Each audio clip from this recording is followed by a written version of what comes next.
You wake up in a dimly lit medieval hall, the kind of place where the smell of damp stone mixes with centuries of questionable hygiene choices.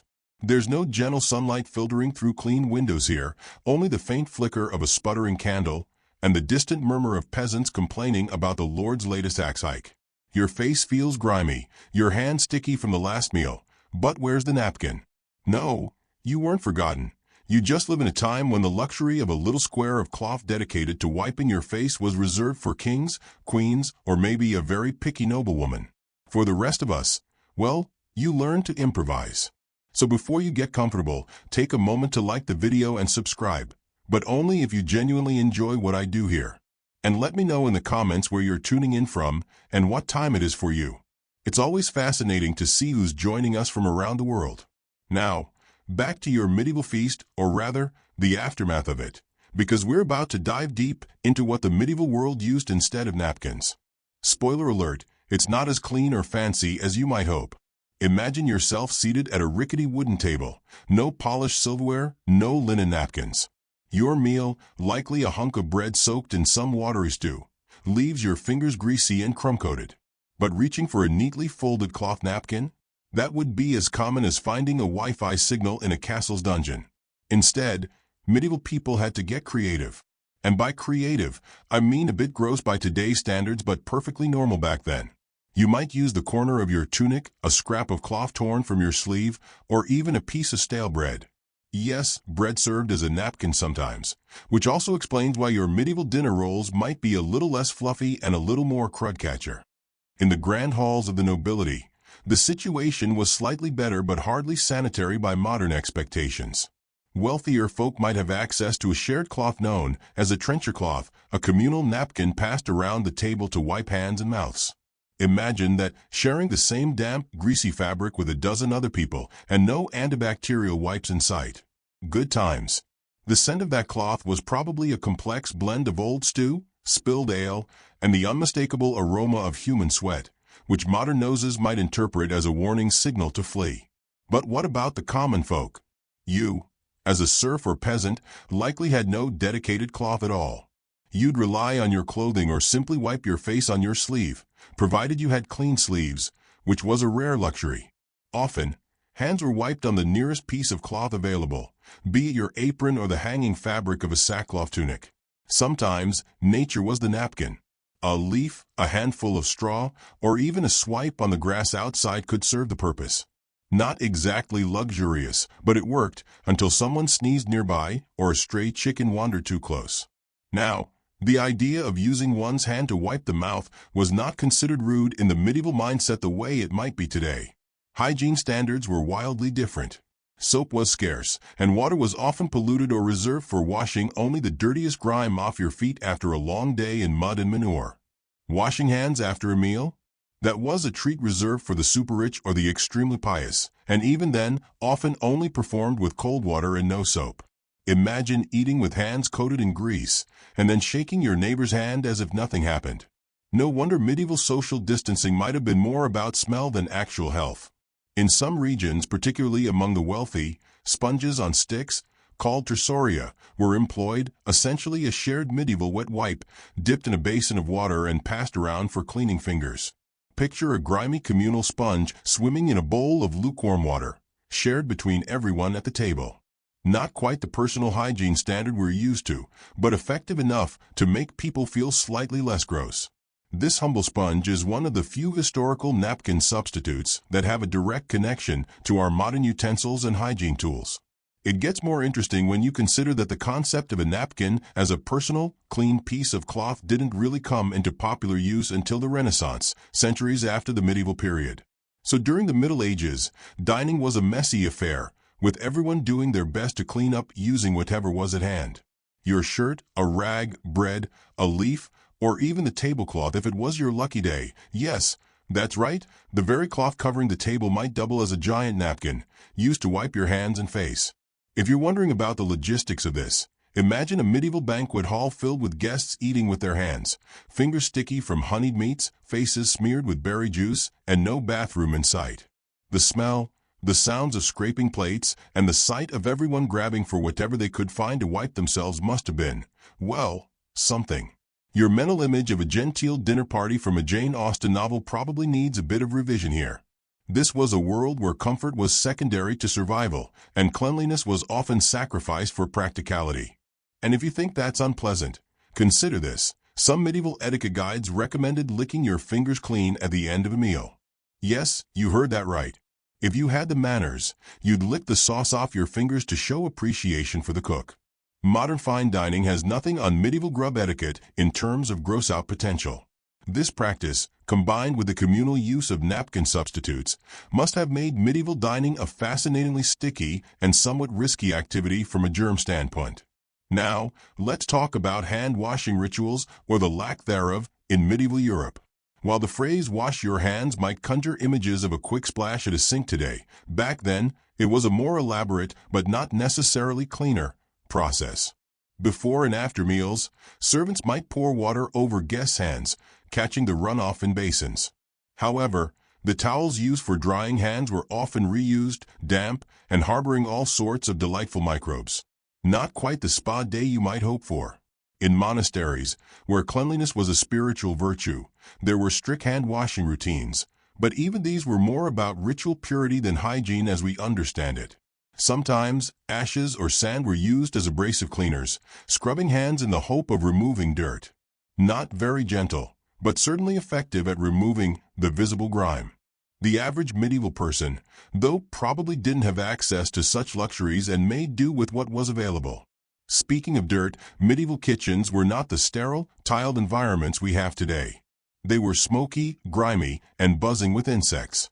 Open fires, piles of unwashed dishes, and roaming animals created a perfect storm for all sorts of contaminants. The idea of clean was relative. If you didn't see the dirt, it was probably okay. So using a scrap of cloth as a napkin substitute probably didn't seem so bad. After all, everyone was doing it. By this point, you might be wondering, when did napkins as we know them actually arrive? Well, the word napkin comes from the old French nappe, meaning cloth or tablecloth. It was originally a small piece of fabric used by the upper classes in Renaissance Italy and France, slowly becoming more common through the 16th and 17th centuries. But during the medieval period, the concept of a personal napkin was just not on the table, literally. And this leads us to the curious fact that many medieval people simply didn't care too much about the mess. If you had food on your face or hands, it was a sign you were enjoying your meal. A bit of grease on your fingers meant you were living. Fancy napkins? That was for people with too much time and too many servants. The rest of society was focused on staying alive, avoiding illness, and maybe stealing a bit of bread before the cook noticed. If you close your eyes now, imagine the sounds of a medieval feast, the clatter of wooden plates, the raucous laughter, the occasional bark of a dog begging for scraps. The smell of roasting meat, the dampness of the stone walls, and the lingering aroma of ale and sweat. Amidst all this sensory overload, you're wiping your hands on your sleeve or a bit of stale bread, thinking about how much simpler life might be with a folded paper napkin. But hey, no Uber, no avocado toast, just barley mush and bad decisions. So next time you complain about the napkin quality at a restaurant, spare a thought for your medieval ancestors, who might have been wiping their greasy fingers on their leggings while trying not to get fleas in their hair. It's a wild, messy, and slightly disgusting world, but it's the world that shaped the humble napkin into what it is today. You're still seated at the table, well, a wooden bench, really. Your back hurts, your legs are cramping, and the draft from the cracked wall behind you keeps reminding you that insulation hasn't been invented yet. Your hands are sticky with some unidentifiable combination of honey, lard, and possibly the tears of a recently overworked cook. You glance around, looking for something, anything, to wipe them on. Congratulations, you are now living the authentic medieval dining experience. So let's dig a little deeper into what medieval people actually used as napkin substitutes. Spoiler alert, it's a long list of things that were never meant to be napkins. The further you get into this, the more you'll realize that hygiene back then was less about staying clean and more about creatively managing the ever-present dirt. Let's start with a fan favorite, bread. Yes, bread. You may be picturing a fluffy dinner roll or a crusty baguette, but let's adjust expectations. Think more like a sad, dense, weeks-old hunk of barley bread that could double as a blunt weapon. This was called a trencher, a thick slab of stale bread used as a plate. That's right, your plate was edible. Or, at least, edible adjacent. After the meal, the trenchers would be so soaked with gravy, meat juice, and other table droppings that you could either eat them, if you were really hungry or completely out of shame, or give them to the poor, who weren't in a position to question your hygiene choices. Trenchers were not just plates, though. They pulled triple duty, holding food, soaking up mess, and functioning as impromptu face wipes. Because what better way to show appreciation for your meal than by smearing pork grease across your chin and wiping it off with the same thing you were supposed to eat? It's like using your toast as a paper towel and then dipping it into your eggs. Delicious. And mildly horrifying. Next up, your own clothes. Yes, your own sleeve, or if you were feeling fancy, the hem of your tunic. You'd think this would be frowned upon, but honestly, that's what sleeves were for. At least, in the my society has literal leprosy kind of way.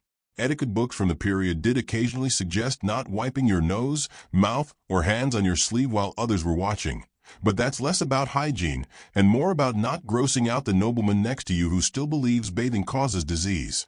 And if you're wearing wool, which you probably are, wiping your mouth on your sleeve is a highly exfoliating experience. It's like sandpaper for your face. A free facial scrub with every meal. You're welcome. Now, if you're lucky enough to dine in a more formal setting, say a minor noble's feast or the abbot's Sunday dinner, you might get to use the tablecloth. No, not a napkin. The entire tablecloth. This was considered more acceptable than it sounds today. The idea was that the cloth covered the table for decoration and practicality, and if you needed to wipe your hands, well, why not? It's there. It's long. It's absorbent. It's everyone's napkin. And it probably already has dried meat, wine stains, and stew from last Thursday soaked into it. If you were especially courteous, you tried to wipe only the side nearest to you. But let's be honest, once things get greasy and the wine starts flowing, that line of etiquette gets very blurry. Picture a crowd of people leaning over the same cloth, all trying to find a clean square. It's like medieval Twister, but with gravy. Now let's venture beyond cloth and carbs into the more adventurous materials. Ever used a stick with moss on it to clean yourself after a meal? No. Well, neither have I, but some medieval folks did. Not just for post-bathroom situations, although yes, it doubled there too, but for general cleaning. Moss was absorbent and soft. That's right, moss. The forgotten hero of medieval hygiene. It grows everywhere, is mildly antibacterial, and doesn't charge extra for delivery. Moss was nature's napkin before we started turning trees into luxury 3-ply. Add to that the use of leaves, preferably large ones, but when desperate, anything vaguely leafy would do. Think of them like single-use napkins from your nearest forest. Of course, you had to be very careful about which leaf you grabbed. Misidentify a plant and you're wiping your face with stinging nettle or poison ivy, which turns a casual dinner into a medieval medical emergency. At least you'd have a good excuse to skip doing the dishes. Moving on, let's not forget the communal cloth, sometimes placed on a stand or passed down the table. These cloths weren't personal napkins, they were more like a team towel. One long strip of linen, hanging in the middle of a hall, and everyone used it. Rich or poor, drunk or sober, if your hands were sticky, you'd shuffle over and give them a quick wipe. The cloth would become progressively less effective as the evening wore on, gradually turning into a long, greasy, medieval flag of surrender. Of course, there were early paper-like materials, too.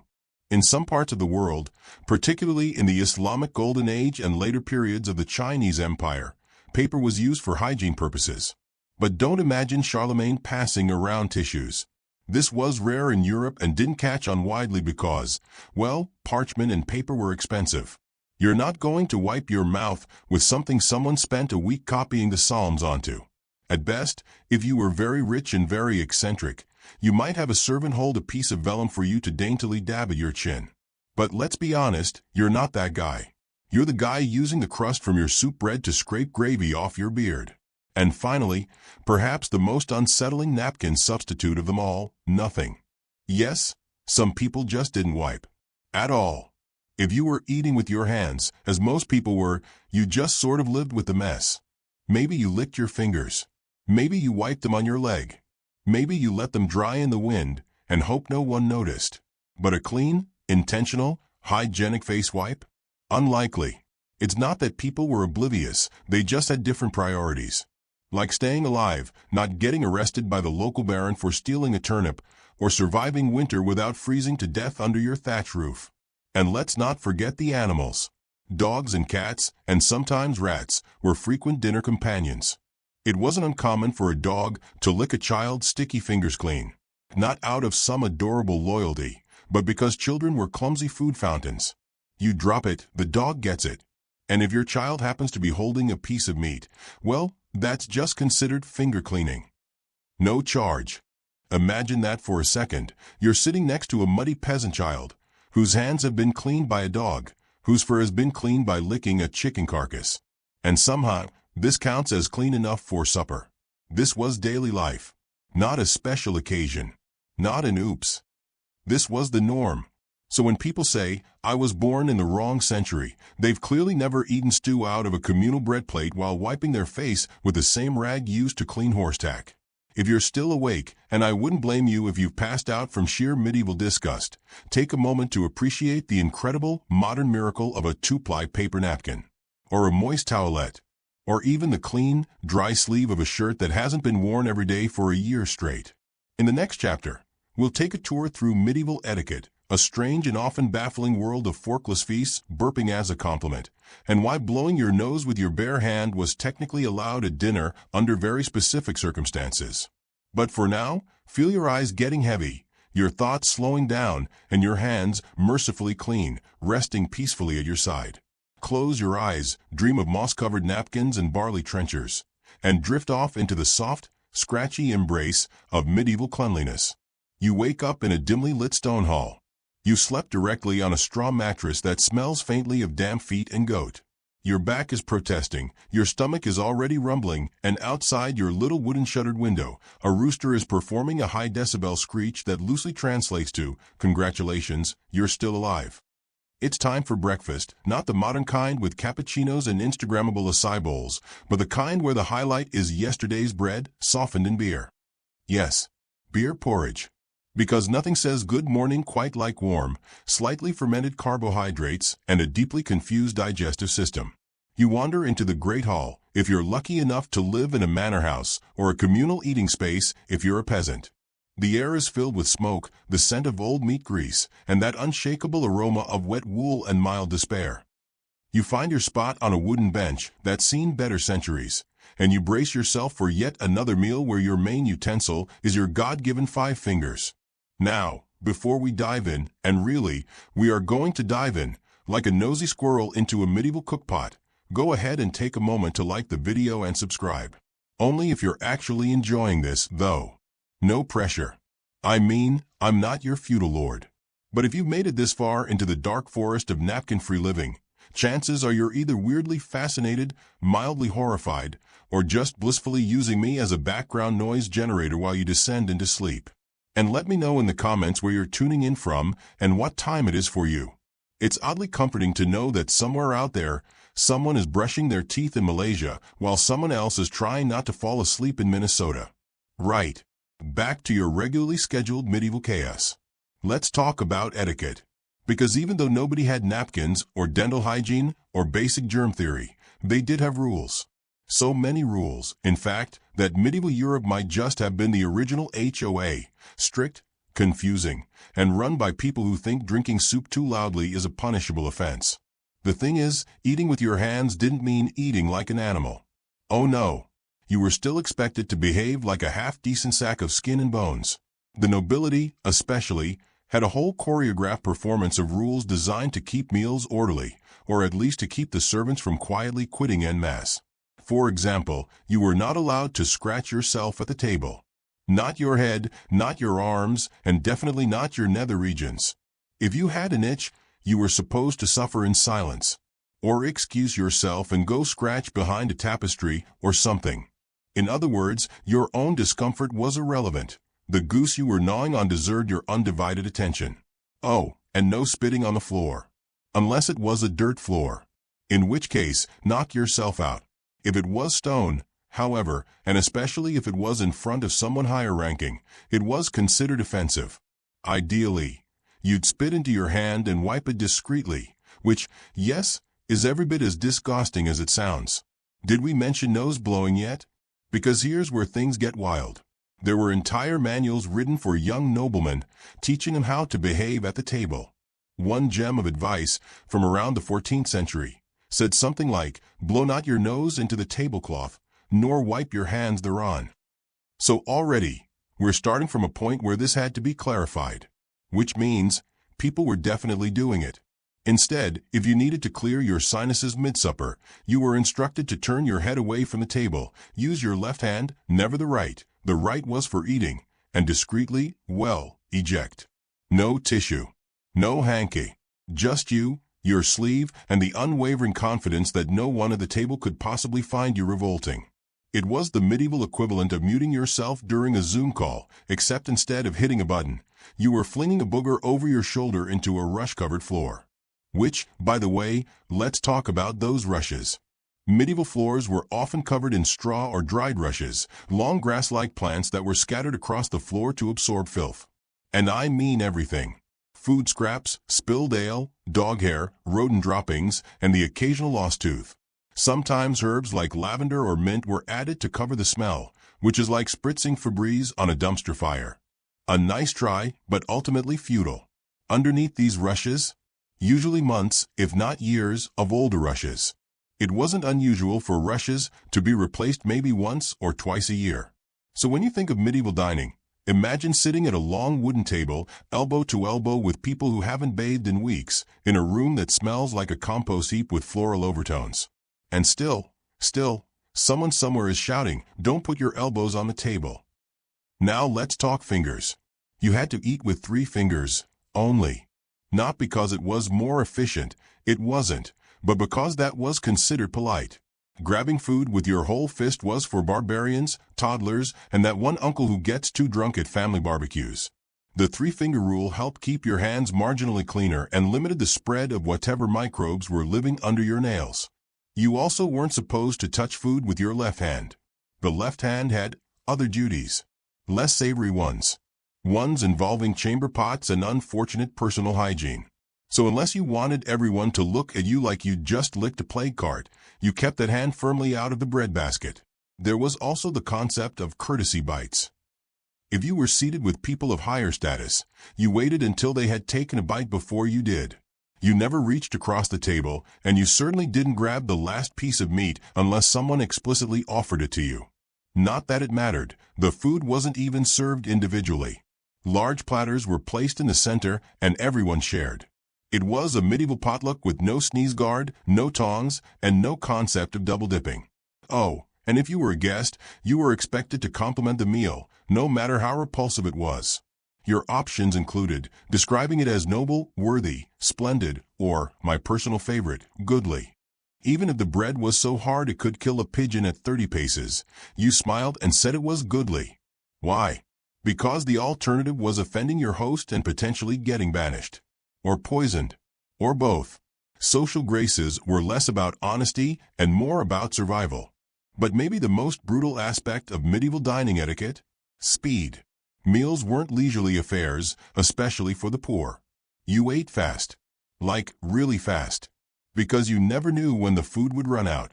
In a manor or castle, servants had to be quick or risk losing their portion altogether. It was Hunger Games, but with more herring. You shoveled it in with your fingers, wiped them on your trenchers, and hoped to finish before the next course of turnip stew and existential dread arrived.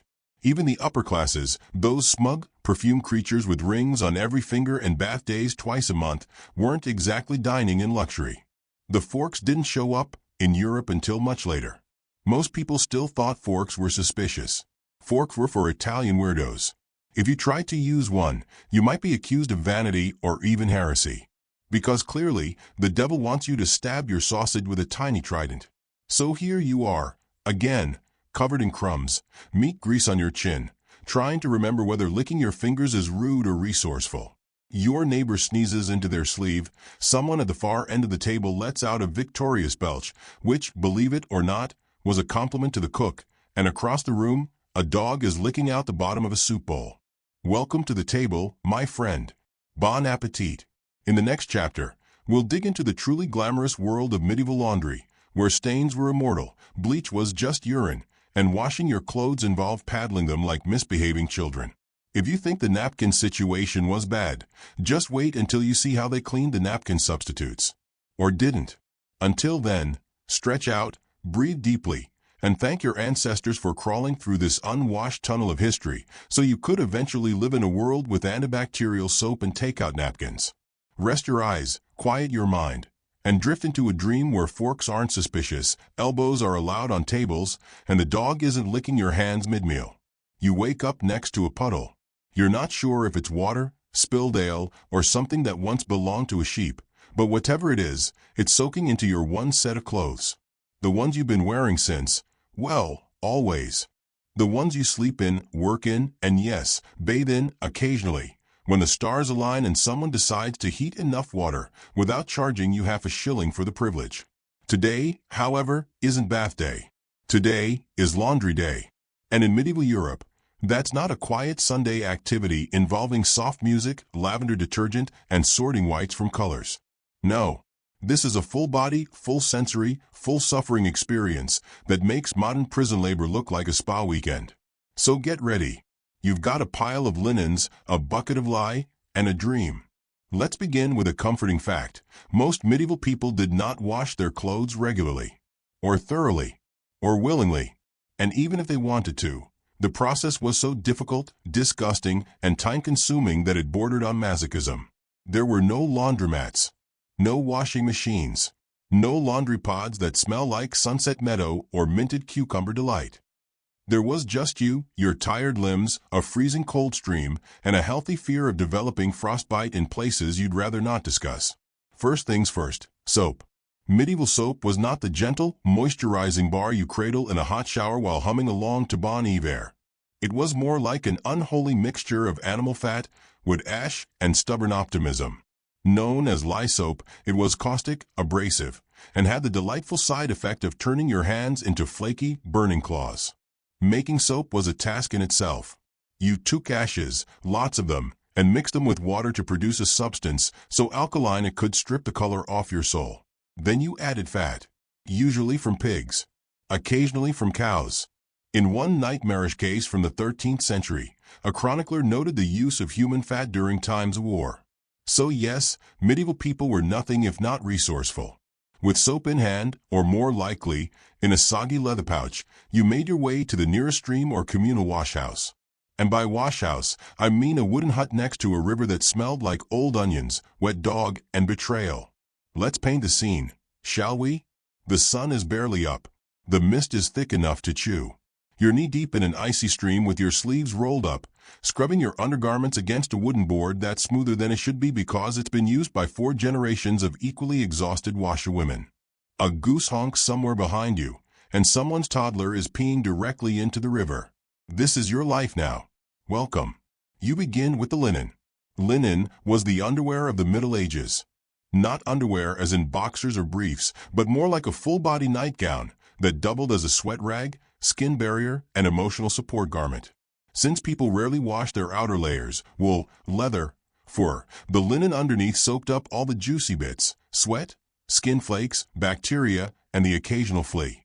So, naturally, linen needed to be washed more often. How often? Well, maybe monthly. Maybe bi-weekly if you were fancy. Weekly if you were noble and had other people to do it for you. Wool, on the other hand, was terrifying to wash. Wool shrinks. Wool felts. Wool does not like to be cleaned, handled, or touched by human hands with bad intentions. Washing will require cold water, gentle handling, and prayers to no fewer than 3 saints. Too much agitation, and suddenly your tunic is a crop top and your hose fit like blood pressure cuffs. So, for many people, woolen outer garments were simply not washed at all. If they were visibly filthy, you brushed off the dirt and hoped Northwest One got close enough to notice the smell. If someone did get close enough to notice the smell, you simply pointed at the nearest peasant and blamed them. This was the etiquette of survival. Now let's talk drying. There were no dryers, no racks, no sunlight in most alleyways. Clothes were wrung out by hand, a process that required Herculean strength and the wrists of a Norse god, and then draped over hedges, stones, fences, or occasionally, just laid out on the ground and prayed over. Sometimes they'd hang clothes inside over the fire to speed up the process. This resulted in two things. One, your shirt now smelling like smoke mutton, and two, an alarming number of accidental house fires. Oh, and if it was winter, your clothes froze. Literally. You'd come back from breaking ice in the stream just to find your trousers frozen stiff in the shape of a very judgmental scarecrow. Drying clothes in winter was a 2-day affair, assuming no one stole them off the line.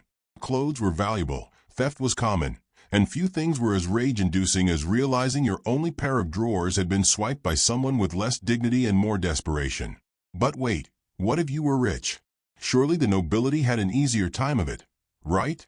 Yes and no. Rich people didn't do their own laundry, of course.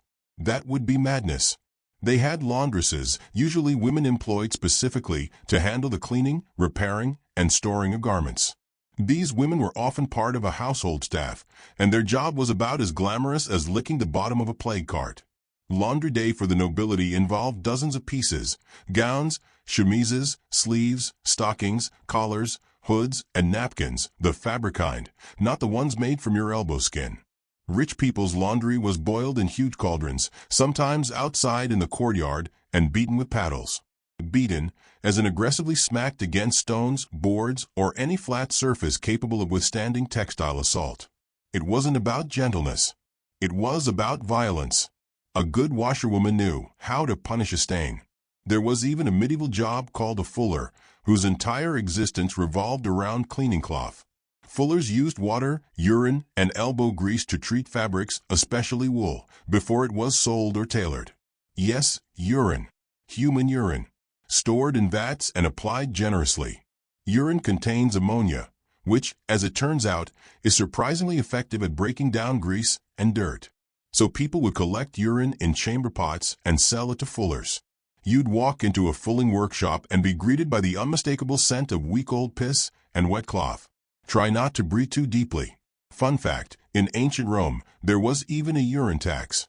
Emperor Vespasian taxed public urinals because fullers paid for the liquid gold they produced. So the next time you complain about your water bill, remember that at least no one's charging you for peeing into a bucket to clean your socks. Let's not forget ironing, or rather, the total lack thereof. Clothes were smoothed by pressing them under heavy stones or rubbing them with heated, smooth surface devices like glass balls or metal paddles. These were pre-irons, essentially, and they worked, kind of. Mostly, people just accepted wrinkles as part of life. If you looked rumpled, it meant you owned clothes, and that was victory enough. And once everything was clean, or clean enough, garments were stored with herbs to prevent moths, mildew, and evil spirits. Lavender, rosemary, wormwood, and bay leaves were common. Not because people wanted their clothes to smell nice, but because they were terrified that a demonic force would enter through their underpants and curse them with foot rot or celibacy. But perhaps the most absurd part? You only owned a few items of clothing. A shirt or two. Maybe a gown. A hood. A cloak if you were lucky. So while laundry was rare, nudity during laundry was surprisingly common. People would wash their only tunic, then sit in a corner wearing nothing but dignity and goosebumps while it dried. If it rained, tough luck. You waited. Naked. Cold. Judged by passing livestock. So here you are, half naked by a river, soap stinging your cracked fingers, watching a goose slowly chew on your sleeve while you try to remember why you thought being born in the 12th century would be quaint. Your clothes are finally rinsed. They're soaking wet. You wring them out with the fury of 1,000 saints, lay them over a hedge, and pray that no one walks by and steals your only shirt. Meanwhile, you wrap yourself in your wool cloak, the one that smells like sheep panic and regret, and settle into the timeless tradition of watching wet fabric dry. Slowly, painfully, in silence. Maybe next time, you think you'll just live with the stains. In the next chapter, we'll explore the medieval bathroom situation, which is a generous word for a wooden hole over a river and a chamber pot under the bed. If you've been wondering where all that waste went, well, spoiler alert, it didn't go anywhere.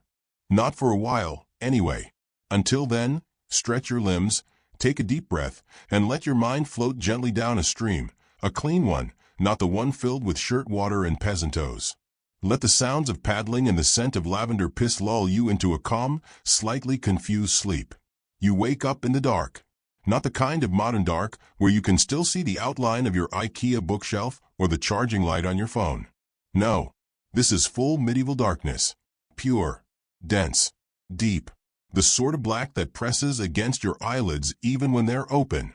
You could wave your hand in front of your face and see absolutely nothing, except maybe a rat, if it decides to say hello. You are inside a medieval house. Specifically, your house. If you can call it that. It's one room. One smoky, drafty, earthen-floored room. You share it with 6 people, a chicken, and a goat with boundary issues. There is no privacy, no plumbing, and no central heating. The good news is, you don't need to pay rent. The bad news is, that's because your landlord is your feudal lord, and you're technically more of an extension of the land than a person. You blink in the darkness. Something smells wrong. Like rotten onions, moldy straw, and maybe something recently deceased. But that's not surprising. Your floor is made of packed dirt. Dirt that's never been swept. Dirt that has absorbed centuries of spills, smears, droppings, and sorrow. And you, brave medieval sleeper, need to relieve yourself. It's time to go to the bathroom, which, funnily enough, doesn't exist. Let's talk about medieval sanitation, or as we might also call it, the complete and total absence of it. Before you go waddling into the night holding a torch in your dignity, take a moment to like the video and subscribe, if you haven't already, especially if you're enjoying this blend of history, sarcasm, and deeply questionable hygiene practices. Drop a comment below with where you're tuning in from and what time it is in your world. It's oddly soothing to know which corners of the planet are joining this journey through medieval misery. Now, back to your bladder. If you're lucky, and I mean miraculously fortunate, your home might have a chamber pot. A small ceramic or metal bowl that sits under the bed or beside the hearth. It's the medieval equivalent of an indoor toilet, except instead of flushing, you just cover it with a rag and hope. The smell? Apocalyptic. The dignity? Minimal. You squat over it, pray for silence, and try not to think about the last time it was emptied. Which, if you're being honest, was probably a few days ago. Maybe more. Maybe someone tried to top it off rather than make the long walk to the designated dumping spot. And that, dear viewer, is how you get trench foot of the soul. If you live in a castle, or perhaps a particularly advanced monastery, there might be a garderobe. Sounds fancy, right? It's not. It's basically a stone chute built into the wall that drops way straight into the moat or onto the ground below. Sometimes it was even built over a flowing stream, which made everyone feel very sophisticated. But here's the catch, garderobes had no seat. You just crouched, suspended over a medieval poop hole. In winter, the stone was so cold it could cause what polite monks called spiritual distress. In summer, the stench could peel paint off the walls, if paint had been invented yet. Flies swarmed. Maggots moved in. And yet, this was considered luxurious. For most peasants, however, the latrine was outdoors. A communal pit dug somewhere vaguely away from a house. No lights, no doors, no toilet paper. Just a hole. Sometimes surrounded by boards. Sometimes nothing but a squat and a scream. In villages, there might be a shared trench that was occasionally filled in and redug. These pits weren't lined. They weren't deep. They weren't safe. They were, however, full. And so were the streets. Because if you didn't feel like trudging to the pit latrine at midnight, or you didn't own land, or you simply had the misfortune of drinking some bad cider, you might just dump your waste in the road. Literally, people would empty their chamber pots into the street. From windows. From doorways. Sometimes yelling the traditional warning of garde-l'eau. A phrase derived from the French regarde as woe, meaning watch out for the water. Which is a poetic way to say, look out below, you're an incoming. Imagine you're walking to market, minding your own 14th century business, when suddenly, splash. Congratulations. You've been christened by a stranger's bodily regrets. Now let's talk about toilet paper. There wasn't any. Repeat, there wasn't any. So what did medieval people use to wipe? Options varied. If you lived near a riverbank or forest, you might use leaves, soft, fresh, and delightfully biodegradable. Unless, of course, you accidentally picked something poisonous. Nothing quite says bad day like ivy in your nether regions. In town, you might reach for straw. Dry, scratchy, marginally effective. If you were a monk or scholar, perhaps you had access to old manuscript pages. Some monasteries genuinely repurpose parchment. Yes, some of the finest early European literature may have ended its life wiping an abbot's holy behind. The poor, which is to say, most people, used their hands. Washed, occasionally. With water, if it was available. Without soap, usually. This is why handshakes weren't really a thing. Eye contact was plenty. And this brings us to public latrines. Larger towns sometimes had shared privies, brick or wooden huts over deep pits, often built near rivers. In London, there were public houses of easement, where you could do your business semi-privately, while listening to your neighbor grunt through his own existential crisis. Some of these latrines were maintained by gong farmers. These were the unfortunate souls whose job it was to empty cesspits and clean out privies. The name gong refers to going, as in, where it all went. Gong farmers worked at night, hauling barrels of human waste through the city streets, often dumping it in the outskirts, in rivers, or into giant pits known as lay stalls. It was dangerous work. The gases in cesspits could ignite or suffocate you. People died doing this. Died in pits of poop. Their obituaries must have been stunning. Now, let's talk baths. We're in the bathroom chapter, after all, and that means facing a difficult truth. Medieval people did bathe. Just, not often. And not in the way you're hoping. Baths were rare, expensive, and heavily dependent on your social class, location, and access to hot water, which required cutting wood, building a fire, boiling the water, pouring it into a tub, and not freezing to death in the process. If you were rich, you might have a wooden tub lined with linen and perfumed herbs. You'd bathe in shifts, oldest to youngest, or lord to servant, in the same water. It would start clean. It would end brown. Everyone shared. It was less spa day and more stew of skin cells. In towns, there were public bathhouses, yes, like in ancient Rome. They were popular across Europe, especially in the early Middle Ages. People went to wash, socialize, eat, drink, and do other things. Many bathhouses doubled as brothels. The term stew was even used to describe both a bathhouse and a den of sin. So when someone said they were going to the stew, they might come back clean, or they might come back married. The church didn't love this. By the 14th century, bathhouses were seen as morally dubious. Disease didn't help either. When the Black Death arrived, public bathing declined sharply. People thought water opened the pores and let disease in. So instead of washing, they wore more clothes, more perfumes, and more medals blessed by nervous bishops. Smell became a fact of life. The rich masked it with pomandis, small balls of scented herbs worn on belts. The poor just dealt with it. If you smelled bad, so did everyone else. If you couldn't see the flies, they weren't your problem. In short, the bathroom, as we know it, didn't exist. Waste was everyone's problem and no one's solution.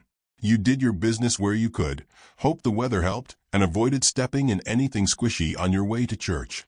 And now, as you finish your imaginary midnight trip to the outdoor latrine, dodging geese, ghosts, and your own mortality, you return to bed. Cold, slightly damp, possibly contaminated, but relieved. Next time you flush a toilet, thank every engineer, plumber, and sanitation worker since the Roman Empire. They've earned it. You wake up to the sound of heavy breathing. Not the sexy kind. Not the kind that precedes a candlelit dinner or a tender kiss on the forehead. No, this is medieval breathing. Congested. Wheezy. Possibly tubercular. It's your neighbor. Or your spouse. Or your cousin. Maybe all three. Medieval floor plans are a choose-your-own-suffering adventure. You peel back your woolen blanket, which is less of a blanket and more of a coarse rectangle woven by someone who had never seen softness before. It smells faintly of mildew, livestock, and regret. You slept on a straw mattress, which you share. It crunches every time you move. It also occasionally twitches, not because it's alive, but because something else inside it is. Today, we're going to talk about love, marriage, and the terrifying mechanics of medieval romance. And no, you don't need to be in love to join us. All you need is a vague interest in human awkwardness and an appreciation for the many ways people in history tried, and mostly failed, to make intimacy work without modern plumbing, deodorant, or basic self-awareness. Before we tiptoe into the damp linen folds of medieval courtship, go ahead and like the video and subscribe. but only if you've been enjoying this slow spiral into historical dysfunction. And please, leave a comment below with your current location and the time you're watching this. I'm always mildly fascinated to know who else is listening to 14th century romance at 2 a.m. on a Tuesday. Okay, now let's seduce you. Historically, the first thing to understand about medieval love is that no one was swiping right. Dating apps did not exist. Tinder was still just drywood. If you wanted a partner, you relied on a powerful combination of parental interference, desperate economics, and whatever suspiciously limited options were available within your walking radius. Because you weren't looking for love. You were looking for survival. Let's say you're a peasant girl named Marjorie. You're about 14, which is, unfortunately, old enough to be considered of age in many places. Your father is a tenant farmer. You own a goat, half a tunic, and a suspicious cough. The boy you fancy, Tom, is a pig keeper. He smells like fermented turnips and has all his teeth. That makes him a catch. You lock eyes across the village green during sheep shearing season. Sparks fly.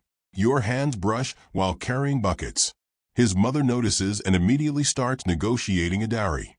Welcome to medieval courtship, where romance begins with a contract and ends with several children, most of whom won't survive the winter. A dowry, by the way, was a kind of reverse ransom. The bride's family paid the groom's family to take her off their hands. This payment could be in money, animals, land, tools, or, for particularly lucky girls, a goose that could lay semi-reliable eggs. In noble families, dowries could bankrupt kingdoms.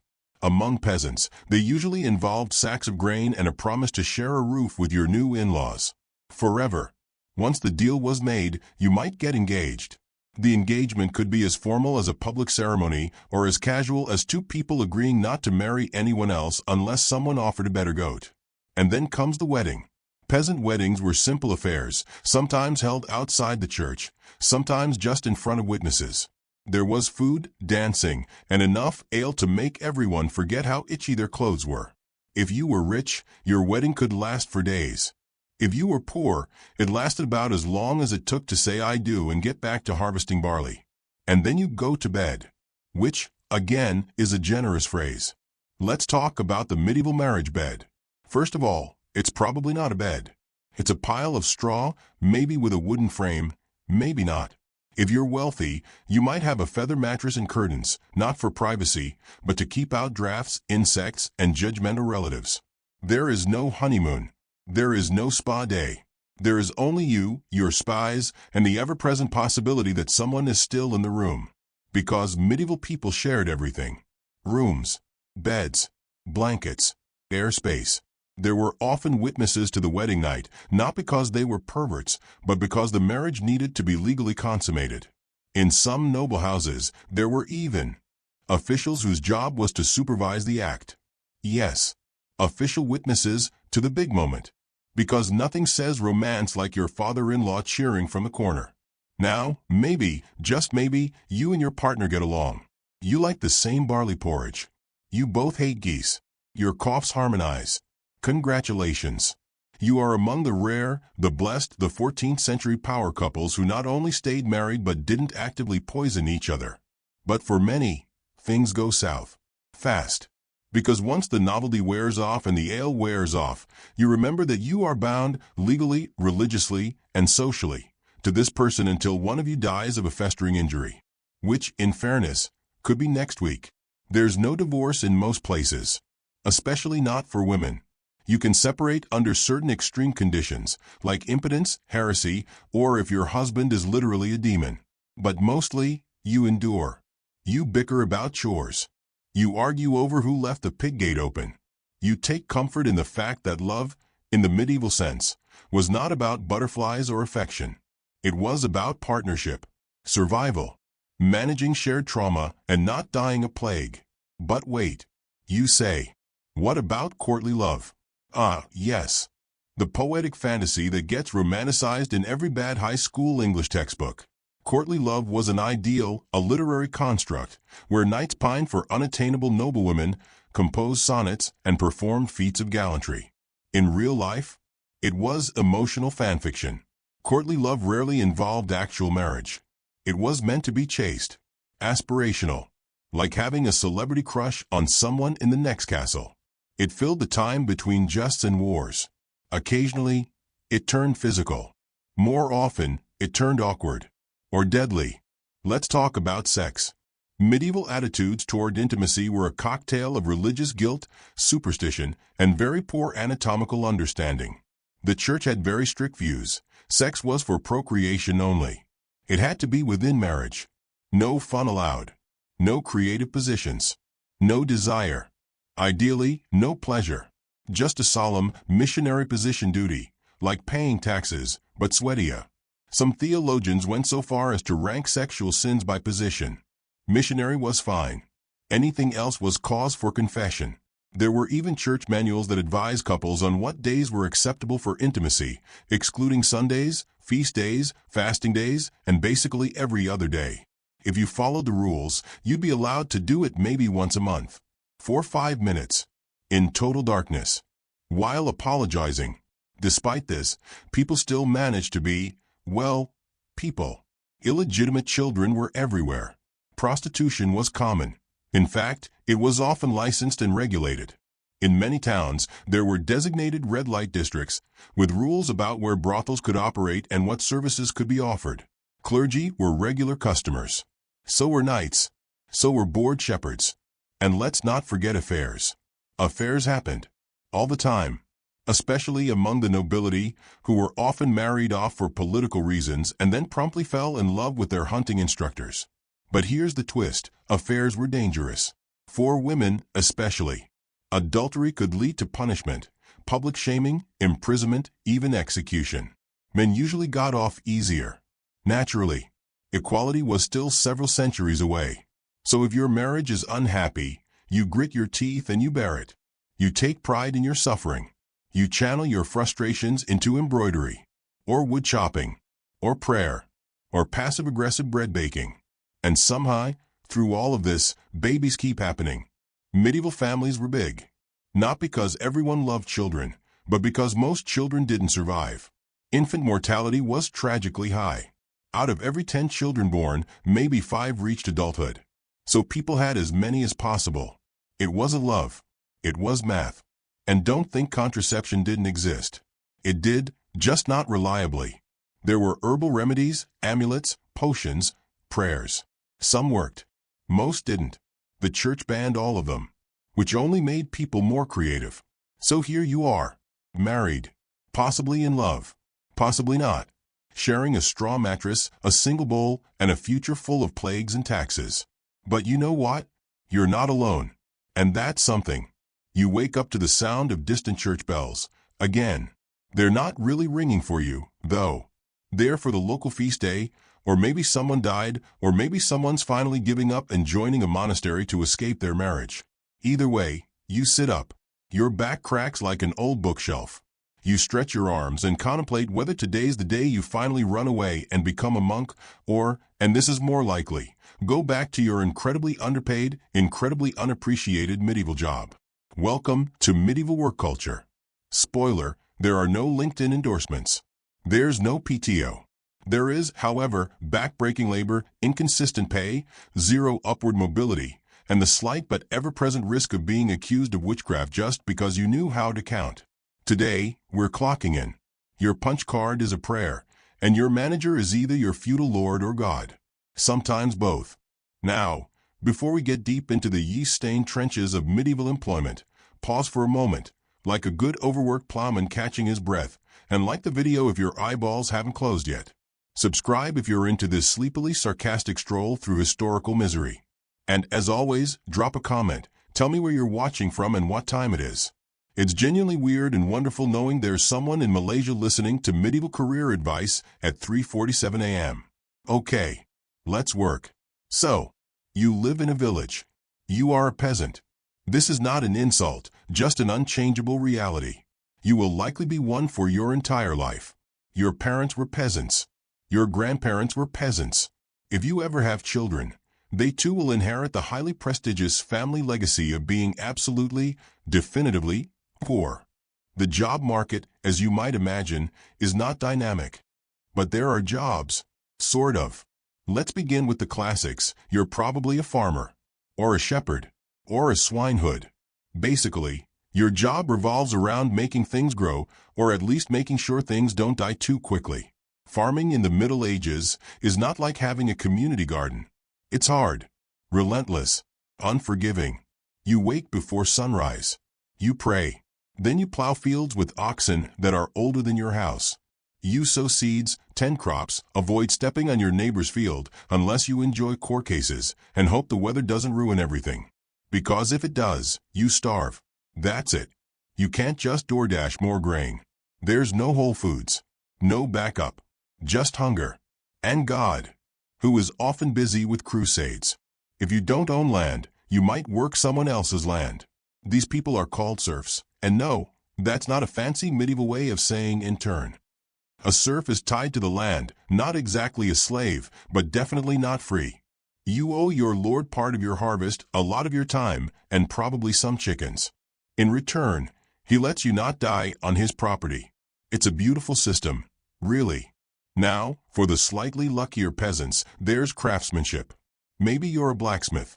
That means spending your days sweating next to a forge, shaping metal into horseshoes, nails, weapons, or mysterious pointy tools that no one ever seems to label correctly. Everyone respects the blacksmith because you make sharp things and know how to swing a hammer. You also smell like smoke and singed wool, and your hands look like they lost a bar fight with a hedge. Or maybe you're a miller. You own or operate the village mill, grinding grain into flour using a water wheel or windmill.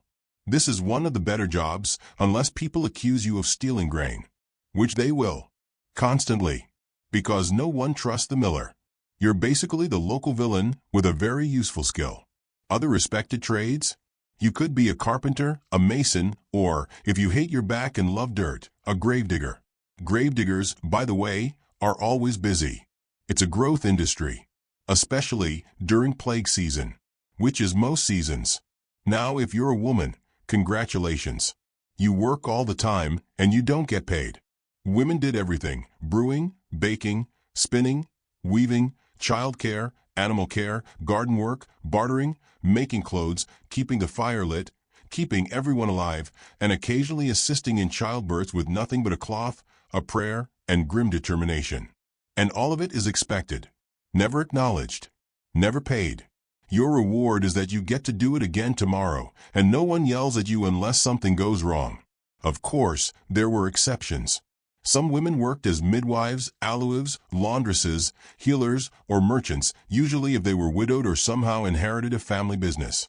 But for the vast majority, labor was just part of existence.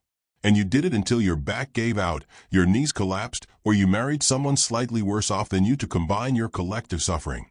And then there's the weird stuff. Let's say you're particularly literate. Congratulations, you're now a scribe. You copy text by hand, slowly, painfully, using a quill, on parchment made from animal skin. You don't just type it up, you illuminate it. That means drawing little gold leaves, decorating the margins with vines, and weird little rabbits jousting with snails. You spend hours hunched over, developing what we now call chronic pain, and what they then called a gift from God. If you're extremely unlucky and know how to do math, you might end up as a tax collector or accountant, which makes you hated by literally everyone, including your own reflection. Now, if you're a monk, your job is different. Monks live in monasteries, wear robes, and follow strict schedules. You pray 7 times a day, copy manuscripts, garden, make beer if you're lucky, and try to avoid accidentally inventing heresy. Your biggest career threat is being sent to a more remote monastery, usually as punishment for writing too many suspicious margin notes. Then there's the nobility. Rich people, landowners, people with too much fabric in their clothes and absolutely no calluses on their hands. You'd think they don't work, and you'd mostly be right. Their job is to own things, to rule, to hunt, to argue with each other about boundaries, marriages, and obscure heraldic symbols. But they do have court duties, military obligations, and, if they're women, social responsibilities like embroidery, estate management, and surviving childbirth. The thing about noble work is that it's both boring and terrifying. You can spend weeks organizing a feast and then die of food poisoning because the cook used spoiled swan. You can ride into battle for glory and come back with one fewer limb. You can advise a king and lose your head because he had a weird dream. Meanwhile, some people choose a more flexible lifestyle. Minstrels, bards, and jesters travel from place to place performing music, comedy, or tales. They're entertainers, part news anchor, part stand-up comic, part early Spotify playlist. You live on tips, ale, and whatever warm corner someone offers you. If you're good, you survive. If you're bad, you get thrown out of the feast hall and possibly pelted with moldy bread. Even less stable? Mercenaries. You fight for whoever pays. You travel constantly. You sleep on the ground. You die far from home. But hey, you get to carry a sword. And sometimes people mistake you for a hero instead of just an extremely tired man with a head wound and no insurance. Let's not forget the religious specialists, pilgrims, hermits, and prophets. Some of these jobs are real. Some are self-appointed. All are strange. Pilgrims walk to holy places for spiritual merit. You might walk hundreds of miles, get robbed, fall ill, see a single holy toenail, and walk back. You earn divine brownie points. That's your paycheck. Hermits live alone, usually in forests or caves, because they've rejected worldly pleasures like furniture and companionship. Sometimes they become famous. Sometimes they're just weird guys yelling at trees. Prophets are a different breed. Charismatic, convincing, occasionally stoned out of their minds on moldy rye bread. You might gather a following. You might end up burned at the stake. Career advancement is unpredictable. Let's pause and address something important: unemployment. There is no safety net, no benefits, no unemployment insurance. If you can't work because you're injured, ill, or just too old, you rely on your family, the church, or the charity of neighbors. If you have none of these, you beg, or starve, or, if you're lucky, join a monastery and pretend you've had a spiritual awakening. But here's the thing: medieval people work hard. Not because they wanted to, not for self-fulfillment, but because not working meant not eating. There were no weekends. The concept of a weekend didn't exist. Your only rest days were church feast days, and even then, someone had to tend the fire and milk the cow. You didn't retire. You stopped. Often when your body literally refused to continue. And even then, you'd still help around the house. Maybe you shell peas. Maybe you rock grandchildren.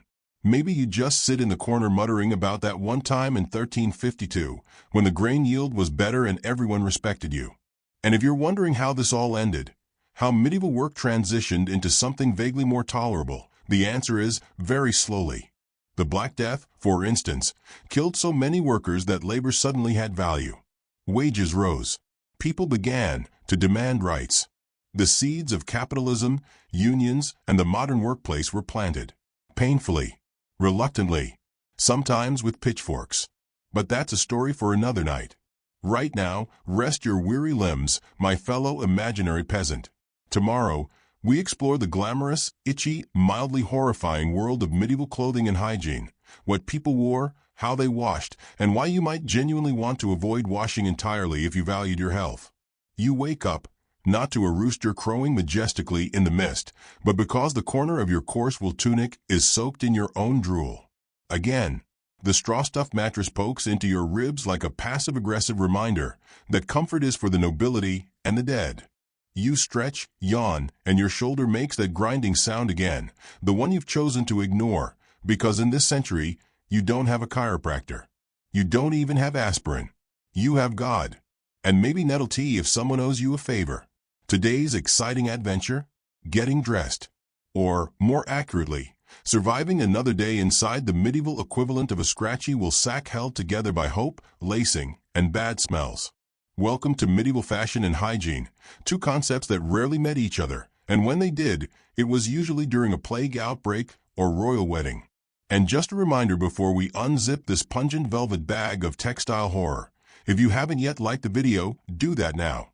Or don't. I mean, we're about to talk about underpants from the 1300s, so this is your chance to opt out. Subscribe only if you want more soothing, sarcastic journeys into human discomfort. And, as always, comment below, where are you tuning in from, and what time is it? Because I'd love to know who's falling asleep to tales of medieval underwear in a Waffle House parking lot at 3:17 a.m. Okay, back to your clothing. Your average day begins with putting on a linen shirt. It's your underlayer, your base, your closest friend. It's also your only consistent barrier between your skin and the itchy outer garments you've worn for the last 14 years. Linen was valued because it breathed. And it was washable. This is important, because the rest of your outfit probably never saw water voluntarily. Next, braids, medieval underpants. Basically, a baggy linen diaper tied at the waist with a drawstring. Sexy? Not in the slightest. Functional? Debatable. But at least your bits have somewhere to exist. And that's something. If you're a woman, you'll likely have a shift or chemise instead of braids. Possibly stays, possibly not. Corsets weren't quite a thing yet, unless you're in the later Middle Ages and rich enough to care about having a fashionable ribcage. Now, over that, your outerwear. The peasant special? A tunic or kirtle made of wool. Not the nice kind of wool, mind you. Not soft, luxurious merino. This is crunchy, thick, and unyielding. Like wearing a rug that hates you. It's dyed, usually in subdued shades, browns, grays, occasional greens if you're feeling fancy, and grew up near a hedge. If you're upper class, things get more dramatic. We're talking layers. You start with your fine linen chemise. Then a cote-hardie, maybe a surcoat, possibly an elaborate fur-lined mantle, all tailored to exaggerate your silhouette and prove to the world that you have zero intention of ever lifting a shovel. And hats. So many hats. The nobility loved a hat, especially if it defied physics and common sense. Hennins, those pointy princess hats, were real, absurd, and taller than your average houseplant. Men wore chaperones, hoods, and caps that looked like they lost a fight with a taxidermied bird. Peasants, on the other hand, had coifs, close-fitting linen caps, or felted wool hats that doubled as sun protection and emergency washcloths. Now, you may be wondering, how often did people wash these clothes? And the answer is, not nearly enough. The outer layers, especially wool, were almost never washed. Wool shrinks. Wool hates water. Instead, you'd brush off the dirt, maybe air it out, and pretend you couldn't smell the onion stew that spilled on your sleeve 2 weeks ago. Linen undergarments? Yes, those were washed more regularly. Sometimes even weekly, which in medieval terms is practically obsessive hygiene. But let's go deeper. Literally, bathing in the Middle Ages is a fascinating, misleading topic. You've probably heard that people didn't bathe, that they feared water, that everyone walked around encased in a crust of historical filth. And yes, sometimes that was true. But the reality? It depends heavily on where and when you lived. In early medieval Europe, people bathed more often than you think. Roman-style public bathhouses still lingered in some regions. Monks had strict cleanliness routines. Even peasants would bathe in rivers or tubs if they had the means. By the High Middle Ages, especially in cities, there were public bathhouses. Communal, steamy, wood-lined, and deeply awkward. Men and women sometimes bathed together, depending on local customs. You'd strip down, soak in hot water, maybe get a rub down with soap or herbs, and emerge slightly less crusty than before. But things got complicated after the Black Death. See, people started thinking that water opened the pores, which let in miasmas, the invisible evil air that caused disease. So ironically, in an attempt to stay healthy, they stopped washing, especially with water. Dry rubbing with cloth, perfumes, and changing your linen shirt became the new health routine. It was like the medieval version of dry shampoo, but for your entire body. There were, of course, exceptions. Nobles might have private wooden tubs, filled by servants, heated with painstakingly boiled water, scented with rose petals. You'd soak while eating candied dates and wondering why your peasants kept dying of dysentery. And for the very poor, you'd bathe when you could. In a stream, a barrel, a puddle, maybe in the rain if it was warm enough and your neighbors weren't looking. Soap, by the way, did exist. Just not the kind you'd buy at a luxury mall kiosk with charcoal crystal moon energy in the ingredients. Basic medieval soap was made from animal fat and lye. It was harsh, stripped oils, could take the bark off a tree. But it got the job done. Sort of. If you were rich, you might get imported Castile soap from Spain, olive oil-based, much gentler, and fabulously expensive. Peasants usually didn't bother. Or they just used sand, ashes, or the power of denial. Hair care? You'd wash your hair occasionally, especially if lice got out of hand. which they always did. You might comb it with a bone or wooden comb, douse it in vinegar or rosemary water, and hope for the best. Shaving was mostly for monks and nobles. Beards were common, not always fashionable, and occasionally full of secrets. If you were shaving, you used a knife, or a razor that looked like a death wish with a handle. No shaving cream. Just bravery or stupidity. Possibly both. Teeth? No toothpaste. But people did clean their teeth. With cloths, toothpicks, or powders made from crushed herbs, ash, or salt. Your breath still probably smelled like wet bread, but hey, you tried. Let's not forget the smells. Your clothes smell like damp wool, smoke, and onions. Your shoes, leather turn shoes, by the way, with paper-thin soles, are full of sweat and mud. Your house smells like animals. Your food smells like garlic. Your breath smells like despair. And everything else smells like chamber pot. And speaking of that, toilets, or rather, the lack thereof. If you lived in a castle, you might have a garderobe, a stone seat over a chute that empties into a moat or pit. The smell is legendary. People hung herbs near them to mask the scent. Others hung their clothes in the garderobe because they thought the ammonia fumes would kill fleas. Which is true. But it also made your tunic smell like fermented nightmares. In towns, you had privies, simple outhouses. In the country, a ditch, a bush, a friendly corner of your neighbor's field if you were feeling passive-aggressive. Wiping, moss, straw, cloth rags, or your left hand. That's why people never shook with the left hand. And this brings us, gently and fragrantly, to the idea of fashion as a status symbol. In medieval times, clothing screamed your rank louder than your voice ever could. Sumptuary laws, actual laws, dictated what colors, fabrics, and styles you were allowed to wear. If you were a peasant wearing scarlet silk, you'd get fined. Or worse, the nobility wore luxurious fabrics, velvet, brocade, silk, bright dyes, fur trims, long trailing sleeves that collected mud, dog hair, and compliments in equal measure. Their clothes said, "I don't work, and neither do my sleeves." Meanwhile, you're still scratching at that will seam under your armpit, wondering if lice are a sin or just inevitable. But here's the strange thing, everyone cared about appearance. Even peasants. You might not have had many outfits, but you cared how you looked in the one you did.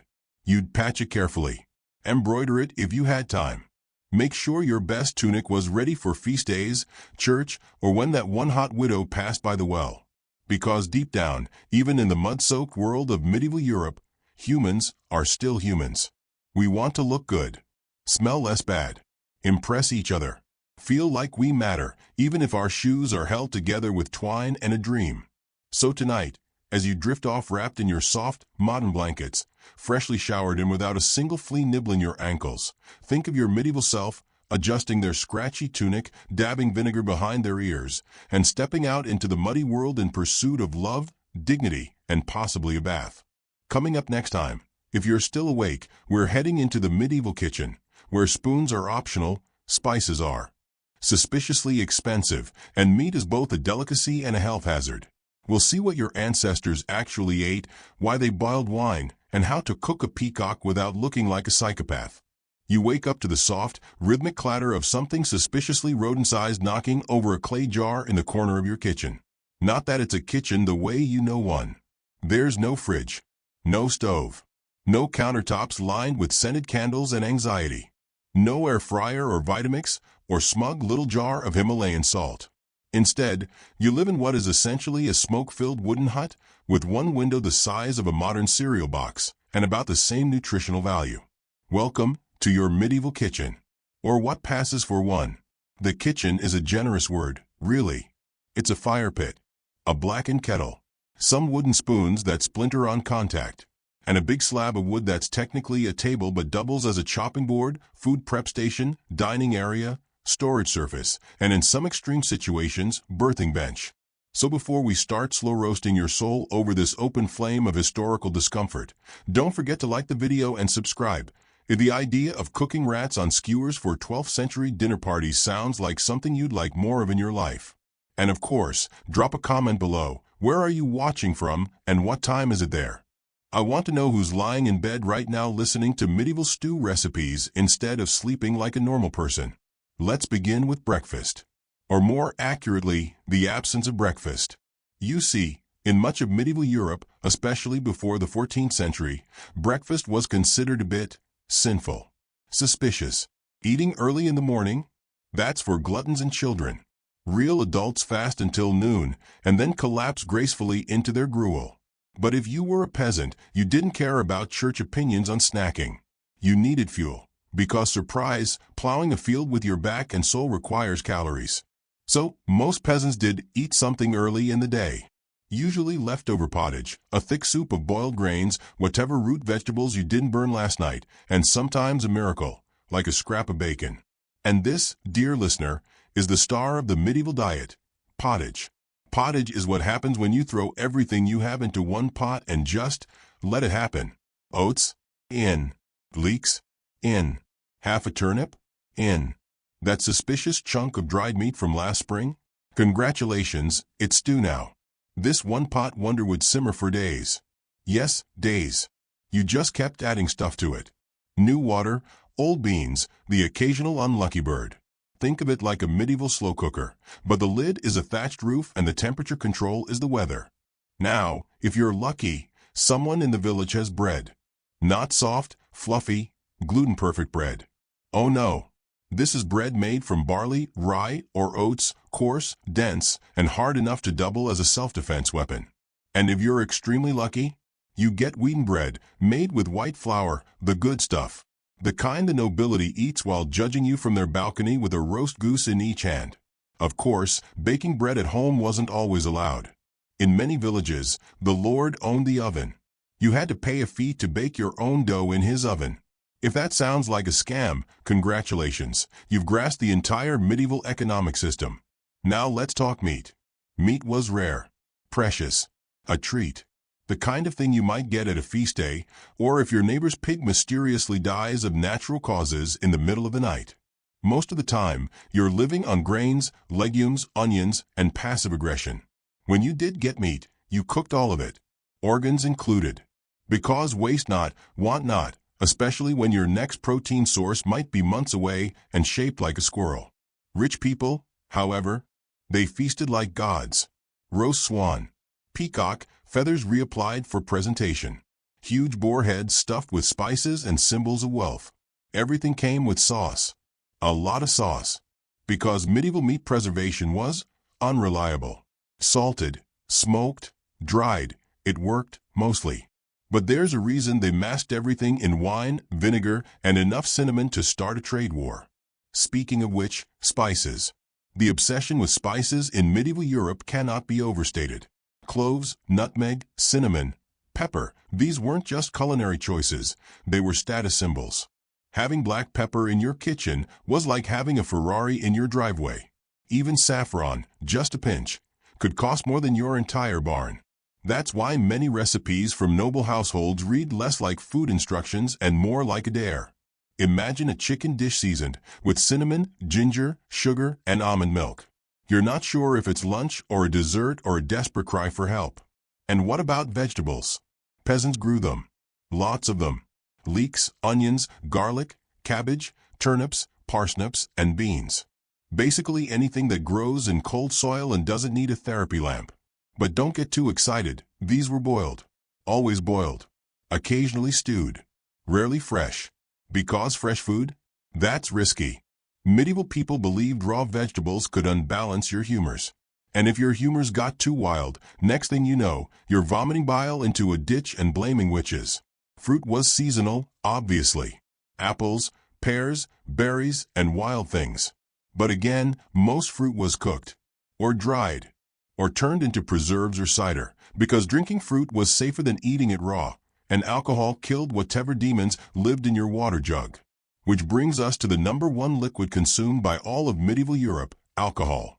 Water was unreliable, full of mystery pathogens, frog eggs, and probably half a village's worth of sins. So instead, everyone, including children, drank ale. Weak ale. Small beer. Basically barely fermented water with a splash of hops and hopes. Rich folks drank wine, and they did it warm, spiced, diluted, or thickened with eggs and sugar. That's not a typo. Wine with eggs in it. Because in medieval Europe, even the beverages are unsettling. Dairy products were common, but inconsistent. Cheese was usually hard and crumbly. Butter was more common in Northern Europe, olive oil in the South. Milk was for the very young, the very sick, or people with cows and low expectations. And sweets? Let's talk about sweets. Sugar was a luxury, a wildly expensive one. Most people sweetened things with honey or didn't bother. Pies existed, but weren't always sweet. Meat pies, fish pies, mystery pies. And those fancy medieval desserts? Mostly for nobles. Subtlety, a dish designed to look like something else, like a pastry shaped as a castle or a dragon, was very on trend at royal banquets. Basically, it was medieval edible cosplay. Now, imagine you're a cook in a noble household. You're not just preparing dinner. You're staging a political event. The courses? At least 4. Each with multiple dishes. Entertainment woven in. Peacocks with their heads reattached. Jellies molded into architectural statements. Wine flowing like regrets. And all of this done with no fridge, no timers, no measuring cups, and knives that looked like prison shanks. Your kitchen? A huge room with a central fire, hanging cauldrons, a spit you turn by hand or with a child, and ingredients that may or may not have gone off yesterday. You are sweating. Constantly. Your clothes are soaked in grease and flour. And if the roast goes cold before it reaches the duke, you will hear about it until the next plague. Now let's swing back to the average household. Dinner, your main and possibly only real meal of the day, is served in a large communal bowl. Everyone dips in with spoons, hands, or chunks of stale bread. Because cutlery? Optional. Forks were rare, weird, and slightly heretical. Most people used their fingers, a knife, and hunks of bread to scoop food like edible spoons. After dinner? Maybe a little song. A prayer. Some arguing over whose turn it is to scrape the pot. Then bed. Early. Because you've eaten enough barley for a medieval horse and there's no Netflix, just the comforting knowledge that tomorrow's menu is, surprise, pottage. Again. So as you drift off tonight, wrapped in your blanket burrito of safety and central heating, spare a moment of compassion for your medieval counterpart, gnawing on a leek, sipping lukewarm beer, and wondering if this pottage tastes different or if they've just lost all concept of flavor. You wake up feeling a little off. Maybe it's a headache. Maybe it's the fact that you were sleeping directly on a wooden board under a blanket stuffed with straw next to a neighbor who hasn't bathed since the last eclipse. Or maybe, and hear me out, it's the very real possibility that you're about to die from a sinus infection. But don't worry. You're in medieval Europe. And nothing calms the nerves like being treated by someone whose entire medical education was handed down by a monk who once sneezed on a herb garden and called it a miracle. Yes, today is the day you meet your medieval doctor. He's not a doctor the way you think of one. No lab coat. No degrees. No sterile gloves or MRI machines or reassuring charts with brightly colored bacteria. No. This man is wearing robes that smell like musty cheese and disappointment, and he's holding a urine flask with a level of admiration normally reserved for precious gemstones. And why? Because in the medieval world, urine is the gold standard of diagnostics. It tells you everything: your personality, your mood, your internal balance of humors, and whether or not your soul has been stolen by a forest demon. He holds it up to the light, sniffs it, swirls it around, thinks deeply, nods gravely. "Ah yes," he mutters. Clearly, your black bile is elevated. Classic melancholia. A sure sign your spleen is sulking again. So before we dive headfirst into leeches and trepanning, go ahead and like this video and subscribe if you're into ancient science that cured exactly 0 pandemics but was delivered with unwavering confidence. And as always, let me know where you're tuning in from and what time it is. Are you lying in bed wondering why leeches were ever a thing? Me too. Now let's unpack the bizarre, beautiful, utterly bewildering world of medieval medicine. First, you need to understand one concept: the 4 humors.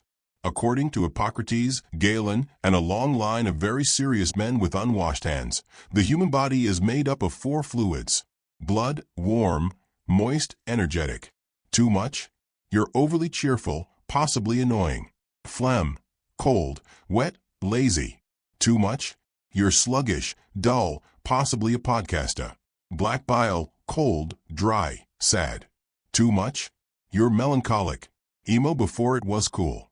Yellow bile, hot, dry, angry. Too much? You're irritable and your liver is throwing shade. Health, according to medieval science, was just a matter of keeping these fluids in perfect balance. And when they weren't, that's where things got interesting. Got a fever? Too much blood. Better bleed you. Feeling depressed? Too much black bile. Time for purging. Coughing up phlegm? Clearly you need more fire in your system. Maybe walk around in the sun and eat spicy food until your personality improves. And if none of that works, there's always trepanning, drilling a hole into your skull to release the evil spirits causing your headaches. No anesthesia. Just a chisel, a hammer, and a healthy disregard for consequences. And yet, for all its absurdity, medieval medicine wasn't just blind chaos. There was structure. There were schools, like the famous medical school at Salerno. And there were manuscripts, beautifully illustrated books that explained, in exquisite detail, how to treat everything from ulcers to snake bites using things like crushed emeralds, fox lungs, or wine-soaked pigeon feathers. Now, let's talk about the doctors themselves. There are a few types. First, you've got your physicians, the elite. These guys don't touch patients. That's beneath them. Their job is to read texts, analyze urine, and quote Aristotle. Their patients? Nobles. Royalty. Rich people who can afford to die slowly. Then there are the surgeons, the hands-on types. They do the dirty work. Amputations, wound care, removing arrows from knights who had a bad Tuesday. They're not always respected, but they get results. Sometimes. If the patient doesn't die of infection first. Below them, you have barber surgeons. Yes, the same people who cut your hair might also pull your teeth or lance your boils. That little spinning barber pole? It's red for blood, white for bandages. Because medieval branding was brutally honest. Then there are wise women, herbalists, and folk healers. Often older women in the village with deep knowledge of plants, poultices, and what root to chew if your leg is falling off. They're often more effective than doctors, but also more likely to be accused of witchcraft if the patient dies. Which, statistically, happens a lot. And if none of those are available, don't worry, there's always the church. Because in many cases, illness was considered a punishment from God. Sin made your body weak. Prayer made it strong. So your local priest might prescribe confession, fasting, or maybe a pilgrimage to atone for whatever cosmic error made your kidneys give up. Of course, some ailments were clearly the work of demons. Possession, madness, women having opinions, that sort of thing. In these cases, medical care often involved holy water, exorcism, or enthusiastic shouting. Now, let's examine the treatments. First up, the crowd favorite, bloodletting. Done with a knife, a lancet, or leeches. Sometimes all free. The idea was to release excess blood and restore balance. Where on the body the blood was taken depended on your ailment. For headaches? Maybe behind the ear. For indigestion? Possibly the ankle. For heartbreak? Probably just the neck, and hope for the best. Then there's cupping, placing hot cups on the skin to draw out bad humors through suction. It left bruises, blisters, and a deep desire for modern healthcare. Purging was also common. That meant forcing the patient to vomit or have diarrhea. Using herbs like hellebore or potions that made you regret ever trusting anyone with a mortar and pestle. Need something gentler? Try herbal remedies. The medieval world was obsessed with plants. Lavender for sleep. Sage for memory. Garlic for protection against vampires, evil spirits, and probably relatives. Some of these worked. Others were just leafy optimism. Got a wound? Here's a classic recipe. Wine to clean it, honey as an antiseptic, then a poultice made of crushed onions, pig fat, and the tears of anyone watching. Burns? Try applying butter. Or egg whites. Or mashed frogs. Yes, frog paste. Because nothing says sterile like amphibian spread. Toothache? Heat a metal nail and drive it into the tooth. Or smoke the pain out with henbane. Either way, you're not eating crunchy foods ever again. And then there were amulets. Tiny charms containing bits of saint bone, written prayers, or frankly suspicious relics. Worn to ward off disease. Or misfortune. Or just to look cool, at medieval prom. But the worst thing? They had no germ theory. No understanding of viruses. Bacteria. Hygiene. A doctor might perform surgery, then wipe his knife on his sleeve and go make lunch. Hospitals were places you went to die, not get better. Overcrowded, unsanitary, full of lice, and with about a 40% chance that someone next to you was literally decomposing. Yet somehow, people survived. Not all. Not most. But some. Thanks to sheer human stubbornness, luck, and the occasional effective herb. So as you lie there tonight, wrapped in the miracle of clean sheets and modern medicine, give thanks that no one is sniffing your pee by candlelight to determine if your spleen is emotionally unstable.